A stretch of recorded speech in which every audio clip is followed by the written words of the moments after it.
Well, hello, everybody. This is Dr. Troy Duquitz of the Commit and Go podcast, where we encourage you to make big commitments, take big action, and create big-ass results in your life and business. Today's topic is this: celebrate.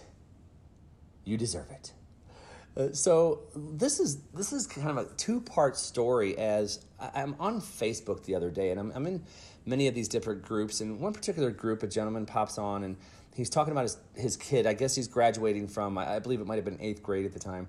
And he posed the question. He said, hey, look, my wife is saying that we should get our kids something for graduation, and I just don't think it's necessary. Like, what do you guys think? Which is crazy to me. This particular group is a men's group, and it's nuts to me that people come with stuff like this and they want like the opinion of like thousands of strangers. And there's probably 300 people that commented on this. And I'm reading some of the posts and I'm just getting ticked off. I'm getting triggered because I can't believe that people are even thinking this way, where they're saying it's no big deal. It's, just tell them, hey, you want your graduation, you're going to high school. Your present, like, congratulations, you're going to high school. It's just some really weird stuff. And so I chimed in, just speaking to like his heart and just saying, dude, like, this is an opportunity for you to celebrate your kid. This is an opportunity for you to let him know that you're proud of him for an accomplishment that he's had. This is an opportunity for you to bond. This is an opportunity for you to be there for him. Like, I just outlined a couple of different things, and I said, and the biggest thing here is that, like, you only get this chance once. Kids grow up and they do it damn fast. Any parent who has kids, any adult who has kids knows that kids grow up really, really super fast. And so take the time to embrace the moment instead of making a stink about it. And so it's not the exact post that I put down, but what was interesting about it is that he would then turn around and share, like, that did it. That did it right there, because come to find out, he had a daughter who died of cancer, and he didn't celebrate the moments with her. He missed out on moments. And it just, it's so crazy to me, first of all, that he's turning to all these strangers for advice, and yet we really never take the time to realize how important it is to celebrate anyway. And so here I am, as of this recording right now, my two boys, Wyatt and Watson, they just finished school. And so Wyatt finished 1st grade, and Watson finished pre-K, so he'll be going into kindergarten next year. And I mean, my wife and I have been making a big deal out of this for a couple days. Just letting them know how proud of them we are and how excited we are for them and what they've done and what they've accomplished and the things that they have done. And it's like we celebrate them. And what I started to realize is that when I looked at this particular post, and then I came over here and I looked at, our way, and I'm not saying my way is better than anyone else's. That's not the point of this. But what I do know is, just as human nature, I see this with my own clients, is that we don't celebrate enough. And I don't mean like get cocky and too big for your britches, as my mother would say. I mean, like, we don't celebrate the victories enough. And so, like, my kids were celebrating what they've done because they've gone through a whole entire school year, and it's an accomplishment, and we want them to celebrate when they do things. And some of you go, dude, it's school, get over it. They just need to go to school, get done with it, and go on to the next grade.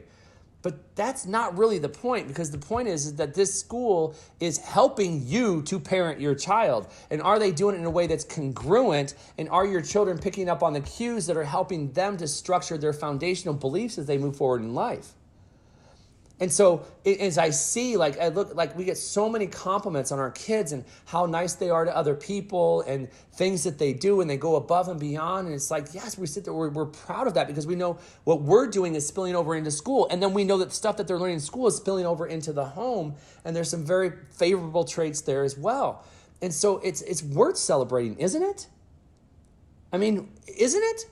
And so you look at your own life, and where is it in your own life that you have not celebrated enough? You hit targets, you hit goals, and you do things, and it's kind of like, yeah, I did it. I'm so proud of myself. Yay. And it's like it fades off into the sunset, and it's like, oh, but I got to get back to work tomorrow. I'll bring one more hockey analogy in here, as I have to. If you've been living under a rock, my St. Louis Blues made it to the Stanley Cup Finals. And what's so interesting, here we go again. Like last night, they're celebrating, but what you hear is like, we're going to celebrate now, part that I love. We're going to celebrate now, but tomorrow we got to move on. And it's true, they have to move on. They have to get focused for the next round. They haven't done anything yet. If they get to hoist the trophy, they can celebrate for 6 months before hockey starts again.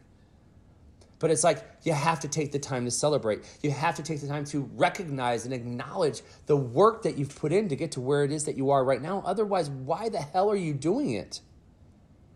And so it's acknowledgement. It's helping people to feel significant. It is helping people to feel proud of themselves and what it is that they've accomplished. So I share this with you just because, again, this is just something that we try to really be deliberate about and make sure that we're celebrating these things that we do that are so good. And this doesn't make me like, I'm not perfect. It doesn't mean that there aren't other challenges that we have in life, but I'm pointing this out because this man was really distraught over this. And to see the additional responses is telling me there's a whole crew of people out there. Who knows how many thousands and thousands, maybe hundreds of thousands of people, maybe millions, who just don't celebrate when they've accomplished something. And so as we close out the week with this particular podcast, if you're listening to it the week of the podcast, as we close out this week or any other time that you're listening to it, I'm going to encourage you right now to just stop. Take a deep breath and look at your health. And what's something that you've done good for your health this week? And then when you say that in your soul, I want you to just to smile. And then I want you to take a deep breath. And in your connection with God, I want you to just think, where in your connection to God, where in connection to spirit, where in connection to the voice within you, where in connection to the higher power, however you look at it, have you connected this week? And I want you to smile inside in your heart. And I want you to take another breath and let it all the way out. And I want you to think about your relationships with your spouse or significant others. And if you have kids, I want you to think about those relationships. And where is it in those relationships that you felt deeply, deeply connected this week, where you felt really just like that there was just nothing that could break the bond of what you did, or maybe where you congratulated somebody and it made you feel really good to do so. Where is it that you experienced that level of gratitude, love, blessings, appreciation, thankfulness this week, and just see it and feel it right now.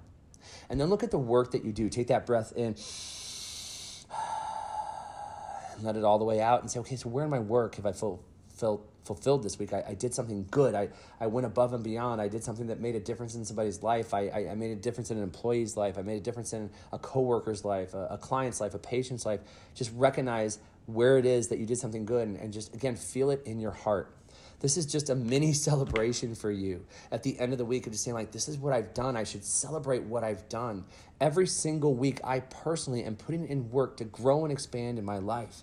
But I acknowledge myself at the end of the week for the work that I've done. I'm proud of the work that I've done. And if we're not proud of it, then we just kind of go through the motions and life becomes all about doing. But life is about, if you've ever heard the expression or the paradigm of be, do, have, it's about being. Who am I? And what am I doing? And then what am I having as a result of that? But it all starts in a foundational place known as the who. Who are you? And are you a person of celebratory status, a person who's willing to sit there and just take a breath every day and celebrate the work that you've done to get you where you are right now? And if you've had a crappy day or a crappy week, this can actually ignite your passion because you're at least picking out the things that you've done to help you to grow. As Tony Robbins would say, I'm not saying that this is one of those situations where you look at the garden and say, there's no weeds in the garden, there's no weeds in the garden, there's no weeds in the garden. What I am saying is that you acknowledge that there are weeds in the garden, but also acknowledge yourself for the fact that you grew some roses. Acknowledge yourself for the fact that maybe you grew a garden of food. Like, acknowledge yourself. And by doing so, you can create power day in and day out. But by not doing so, it's easier for us to point out the negative than it is the positive. And if you stack up enough negatives over the course of 5, 6, 7 days, it's also very easy for you to stop doing the positives that were going to help you to grow in the first place. So do this breathing gratitude exercise right now. Just take those deep breaths. Look at body, being, balance, and business. Identify where you need to celebrate. Something that you did this week in each category deserves celebrating. And pat yourself on the back, congratulate yourself, and go have an absolutely kick-ass rest of the day. That's all I've got for you here today, folks. Hey, if you haven't already, head on over to iTunes, Google Play, or Stitcher, and I would greatly appreciate it if you would just subscribe, rate, and or review this podcast. It's a great way for me to be able to get this message out to more people just like you, and maybe help to give them a little fire to grow and expand in their lives. And I've been telling you about it for the last week. Hey, you got to check it out, Summer Splash 2019 Mastermind. This is a mastermind group. I'm going to take you through 90 days over the course of the summer to make sure that you are productive in both business and in your life while still making sure that you're creating freedom and having the most fun possible. That's right, producing and fun all in one great summer. All you got to do is email me, drtroy@commitandgo.com, and I'm going to send you, it's like a 7-question questionnaire, and then we're going to get on the phone. We're going to have a conversation, a strategy session where I'm going to help you talk about where you are, where you want to go, and some of the action steps that are necessary for you to succeed. So you got a win-win here, folks. If you want to join the program, we'll talk about it, we'll move forward, and if not, you're going to have action steps that you can use anyway to move forward and propel yourself through this summer. That's all I've got for you here today. Hey, thanks for listening. I am Dr. Troy Dukowitz. This has been the Commit and Go podcast, where we encourage you to make big commitments, take big action to create big-ass results in your life and business. We'll hear you next time. Bye-bye.